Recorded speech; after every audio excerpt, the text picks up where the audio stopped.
un analista político de primera, es encuestador, se dedica al análisis político, es director de la Escuela de Trabajo Social de la Universidad del Zulia, nuestro apreciado amigo Joel Sala. Joel, ¿cómo estás? Buenas tardes.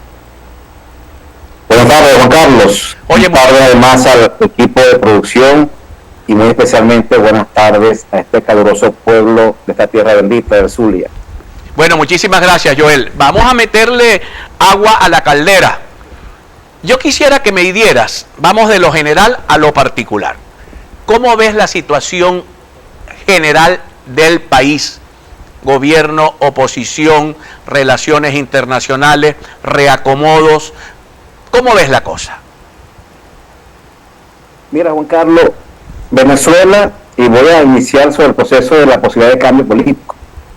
Venezuela enfrenta una situación muy paradójica, que como todos sabemos y tú muy bien sabes, existe una altísima disposición y sentimiento de cambio político, pero por otro lado, y es lo paradójico, las posibilidades de que ese cambio se traduzca y se haga efectivo pues son mínimas. Y son mínimas por varias razones. Hay una retirada, una huida de la población en relación a la vida pública, a la vida política. Hay además una desconfianza creciente y cada vez mucho más grande en los partidos políticos y en el liderazgo político y en las instituciones.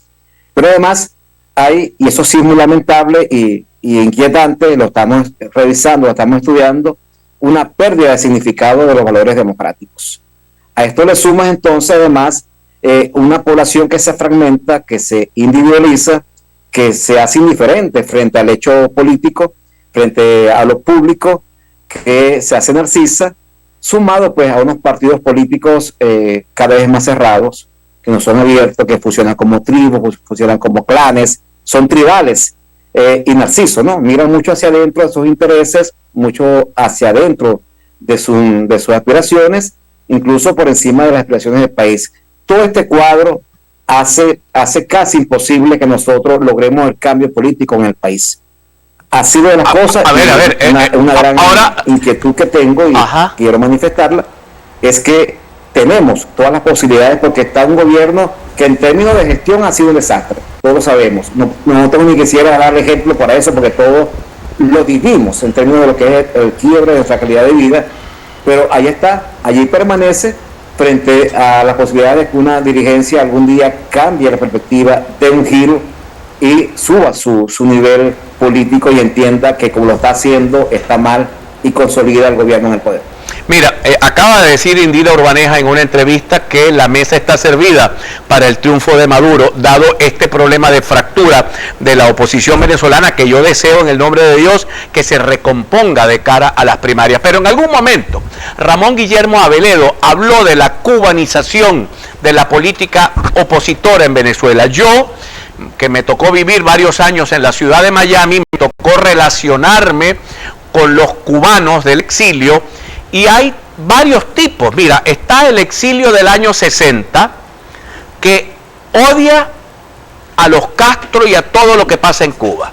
Está el exilio del Mariel, que es un exilio de sobrevivientes, que lo que les interesa es que las relaciones con Estados Unidos mejoren y Cuba, para ellos poder intercambiar cosas y mejorar la calidad de vida de su familia. Hay otro grupo cuyo líder falleció, que fue el proyecto Varela, que prometió o presentó un proyecto para unir a los cubanos bajo los problemas propios de los cubanos. Entonces es imposible que la oposición cubana salga del problema de los Castro, porque la oposición cubana se atomizó en 40.000 pedacitos que cada uno defiende sus intereses. Esa es la situación de la oposición venezolana. Totalmente, y es lo que vengo manifestando y alertando. Hay un proceso de fragmentación de clanes, como decía, una posición muy clánica, muy tribal, y mira sus intereses, como decía hace un momento. Esa fragmentación, por supuesto, le sirve a la mesa, como decía Urbaneja, a la reelección de Nicolás Maduro, sin trampa, que es lo más importante, sin trampa. El propio hecho de la debilitación de la plataforma opositora, por cada quien andar en lo suyo. Fíjate algo, Juan Carlos. Hoy la oposición venezolana es tan pequeña como el chavismo. chavismo madurismo, pero se comporta cada uno de sus dirigentes como si fueran el gran líder nacional, y eso no es cierto. Uno de los grandes retos que tenemos nosotros como sociedad política de opositora que aspira al cambio es que los dirigentes nuestros entiendan que todos son enanos, que la única posibilidad que tenemos de derrotar electoralmente al gobierno es la unidad.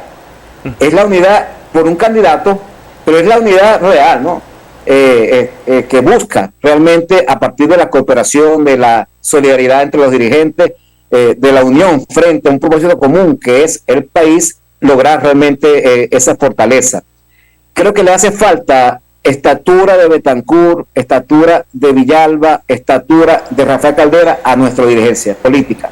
Es decir, ellos, ¿quién más distinto que Caldera y Betancur y Villalba? Diferentes eran en muchos aspectos, pero lograron construir una unidad por un proyecto nacional. Hoy somos muy narcisos.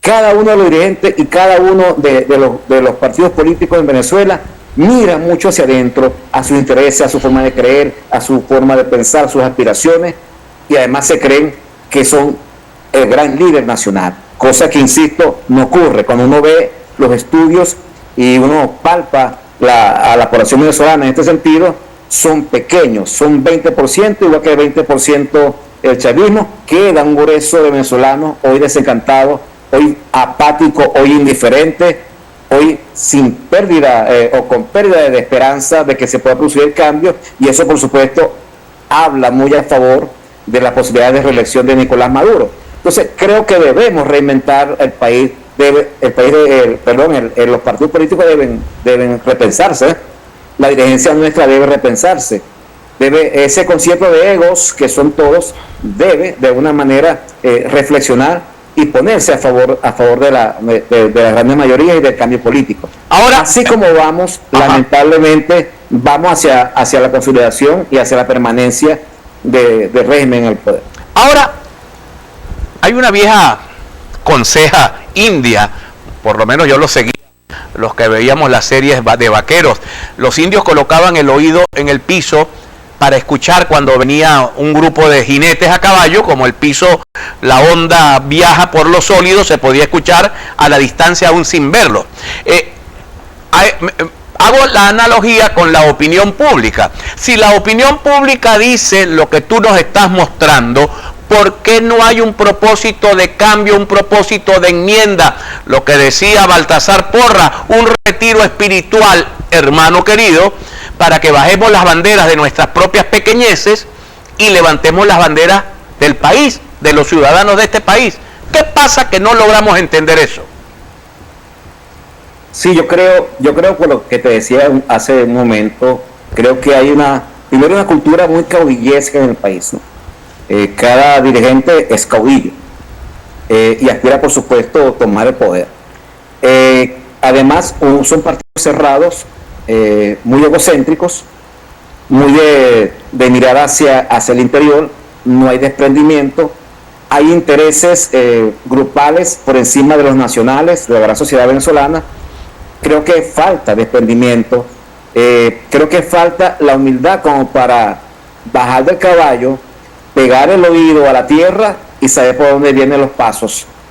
Ni siquiera tenemos eso, porque el ego es tan grande que, como te digo, hablan los dirigentes y nos hablan como realmente fueran un líder que convoca a toda la nación. Fíjate, la estrategia de las primarias para mí es una fortaleza, una plataforma que puede ser muy potente para lograr realmente una opción real frente al gobierno electoralmente para el año 24. Pero con este talante que tenemos de dirigentes políticos, eso se aborda.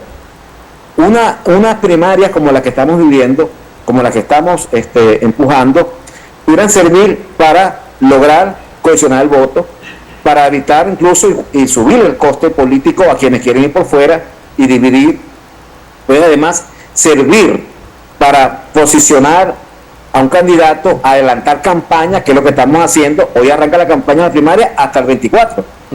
Es decir, para aceitar lo que decimos las maquinarias, para motivar el voto, pero hoy lo que estoy observando es una lucha acérrima, como si estuviéramos frente al peor enemigo. Si hoy el comportamiento en las primarias es como si estuviéramos enfrentándonos a Nicolás Maduro y no a otros compañeros de lucha con los cuales debemos establecer vínculos, imbricarnos y lograr realmente una unidad con la fortaleza suficiente como para derrotar al gobierno. Pues yo te lo puedo, si me permites, Joel, puedo ratificártelo en mi rol de dirigente político. Tenemos odios, nos odiamos desde los diferentes partidos, nos odiamos. Estoy hablando de la oposición. Hay una cosa horrorosa que está funcionando allí que deberíamos superarla por el interés de que este país se salve. Ahora, por un lado todo este berenjenal político, pero por el otro lado el pueblo haciendo cola para la gasolina, viviendo los apagones, comiendo carbohidratos para rellenar porque no puede comer comida balanceada y desconectado y en una especie de situación de sálvese quien pueda. También debo decirte que yo creo que el síndrome cubano nos ha llegado a muchos venezolanos, no a todos, pero la falta de solidaridad, aquella frase horrorosa que dice en las puertas del cielo primero yo que mi padre, yo lo viví con los cubanos. Los cubanos, la ciudad de Miami es la primera ciudad en estafa de los Estados Unidos porque los migrantes que están allí son sobrevivientes de las crisis de sus países y lo único que les interesa es salvarse ellos. Pudiéramos terminar también los venezolanos disgregados, cada quien salvando su propio interés, su propia vida, como es natural y hasta válido. Yo creo, Juan Carlos, y comparto contigo la fuerte diferencia que existe en el liderazgo opositor entre los dirigentes y que se reduce incluso entre los partidos. Puedo estar jugando al odio que tú dices. Es también a la desconfianza que se tienen unos con otros. Creo que tiene que ver mea culpa, además. Creo que hemos sido responsables de tantos desatinos. Creo que hemos sido responsables de tantas derrotas electorales por esta situación que te estoy planteando.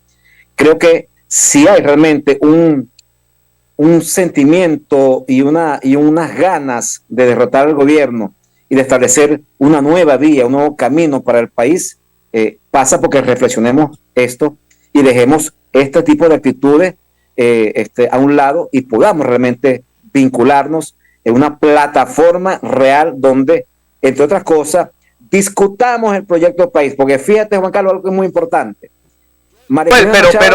Pero permíteme, porque quise enfocar la pregunta ahora a la población venezolana. ¿Cómo está el pueblo venezolano frente a este tema de nosotros los políticos?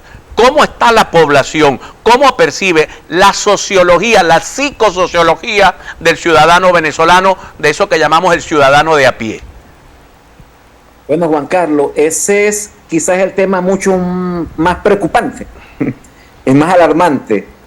El ciudadano venezolano está fuera de la vida pública, no le interesa la política, está metido en su mundo de sobrevivencia, en su mundo de búsqueda de su alimento fundamental, de sus necesidades básicas fundamentales, y entre otras cosas uno explicaría, bueno, son condiciones materiales que obligan, pero también es el desencanto, también es la decepción, también es la frustración a los que no han llevado tantos desatinos y tantos errores. Hoy el ciudadano venezolano cada día se aleja más de la vida pública y se refugia más en su vida privada. El proceso de fragmentación social, lo venimos estudiando en Maracaibo hace 30 años, es creciente. Hoy no se produce comunidad o tenemos limitaciones para producir comunidad. Por ejemplo, hemos estado en comunidades donde ya los nexos entre los miembros se ha ido deteriorando de una manera que yo llamo el deshilachamiento del tejido social. Ya una entrevistada que haríamos un estudio hace reciente nos decía, el ser humano ha perdido el ser humano, para referirnos que en esa comunidad, contrario a como era décadas atrás, perdió la solidaridad, perdió la cooperación, perdió la compasión. Es decir, estamos en un proceso bastante profundo y mucho más complejo incluso de lo que venimos hablando de lo político. Es un asunto cultural que está resquebrajando el tejido social venezolano y por supuesto, si no produces comunidad, si no te interesa el otro, entonces tampoco te va a interesar la política. Porque la política, igual que la ética, igual que la comunidad, no es otra cosa que el otro. cómo convivo con el otro de la manera que nos permita una mejor consistencia para todos. Ahora, y la posibilidad, Joel, ya finalizando la entrevista, de que surjan, yo no digo organizaciones, pero digo voces que puedan impulsar el reencuentro de la sociedad venezolana, el reencuentro de los venezolanos, la posibilidad de darnos cuenta de una verdad de perogrullo. Somos hormigas de la misma cueva. Estamos metidos en los 918.000 kilómetros cuadrados. Estamos aquí adentro, tenemos que luchar adentro, tenemos que bregar adentro. La única manera de alcanzar la salida de la crisis es trabajando juntos. Pudieran surgir voces en el país que animen a la población a esa reflexión. Bueno, Juan Carlos, empecemos tú y yo. Creo que tenemos la responsabilidad, que hemos tocado el tema, que lo hemos reflexionado, que nos preocupa, de iniciar una cruzada pedagógica. Yo de alguna manera lo vengo haciendo, pero con muchas limitaciones. Me gustaría convocar, como tú dices, a otras voces que podamos juntos tocar este punto, tocar estos aspectos que podemos desarrollar incluso por una estrategia de educación. Pero además de decirle entonces a nuestra dirigencia política, meterla en este carril y decirle que por ese no es el camino, que el camino es este, de poder reenamorar a la población venezolana, de poder meterla otra vez en el ámbito de lo público, es decir, que podamos rehacer la política, reivindicar a la política. Tenemos un grave problema en el país, que hace mucho que anulamos la política. Aquí se dice que Chávez avivó la política, y es falso, avivó la polarización, avivó los criterios de guerra, pero la política es otra cosa. Tenemos tiempo que no acordamos, tenemos tiempo que no negociamos. En la mesa de negociación que se está dando entre gobierno y oposición, debería haber una mesa interna de la oposición venezolana para que podamos entonces discutir, confrontarnos, debatir, argumentos van, argumentos vienen, negociar y acordar, es hacer la política. Y en la comunidad nos toca también trabajar eso. Producir comunidad no es otra cosa que hacer política en la comunidad. ¿Cómo se discute, cómo acordamos y cómo hacemos para vivir juntos de la mejor manera? Eso es hacer la política. Eso también lo estamos perdiendo. Si lo perdemos en comunidad, lo perdemos en la sociedad general. Bueno, Joel, muchísimas gracias. Te agradezco de corazón que nos hayas acompañado el día de hoy. Joel Salas, como ustedes ven, politólogo, analista, encuestador y director de la Escuela de Trabajo Social de nuestra queridísima Universidad del Zulia. Joel, muchísimas gracias. Gracias a ti, Juan, y a todo el equipo.